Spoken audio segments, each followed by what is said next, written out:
Щонайменше 2 години в черзі. Сварки та образи у відділах Держреєстру виборців. Аншлаг. Українці в останні дні перед виборами президента масово вирішили змінювати місце голосування. Загалом це встигло зробити понад 180 тисяч громадян. Похопилися і ті, хто пізно помітив, що їх взагалі немає в списках виборців. Сьогодні поспілкувалися з людьми в чергах і з працівниками відділів. Хто кого звинувачує, чула Наталя Заморська. Продовжуємо цикл «Україна обирає президента».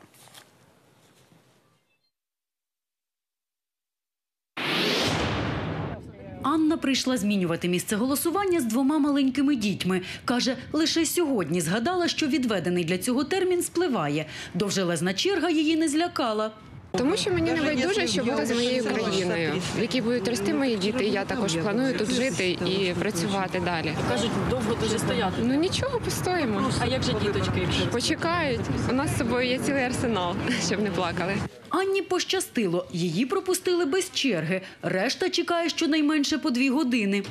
Людям уже плохо в очередях становится. Люди сидят там, кто на полу, кто на столах, и очередь движется просто нереально медленно. Неужели нельзя это организовать, как-то более автоматизировать, поставить какие-то компьютеры, нанять больше людей в конце концов? У січні-лютому, кажуть працівники відділів Держреєстру, людей взагалі майже не було. Ми вимушені приходити заранше на роботу і також опрацьовувати ті заяви, які ми набрали протягом дня до 11 години вечора. Це є дуже важко фізично, але ж люди самі винуваті. Ми не маємо часу ні перекусити, ні вийти, вибачте, по якихось там особистих потребах. Масово звертаються й ті, хто пізно помітив. У списку виборців за місцем прописки немає їхніх прізвищ. Перевірити це можна за кілька хвилин на сайті Держреєстру виборців, зазначивши адресу електронної пошти.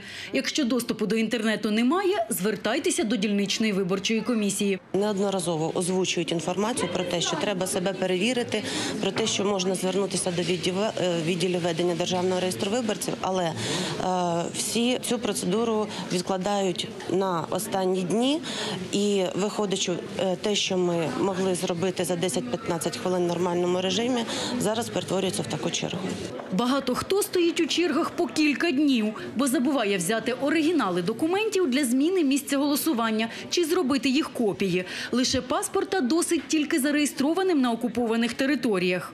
Всім іншим потрібно довідка з місця роботи, оренда житла, навчання, квитки, будь-який інший документ, який підтверджує перебування в місті Києві. Ми оригінал мусимо перевірити і копію прикріпляємо до заяви. Тимчасово змінити місце голосування можна до 25 березня включно. Але у відділах ведення Держреєстру виборців нагадують, що документи приймають і у вихідні. Тому радять не відкладати усе на понеділок, коли будуть найбільші черги. Наталя Заморська, В'ячеслав Вендичанський. Сьогодні канал «Україна».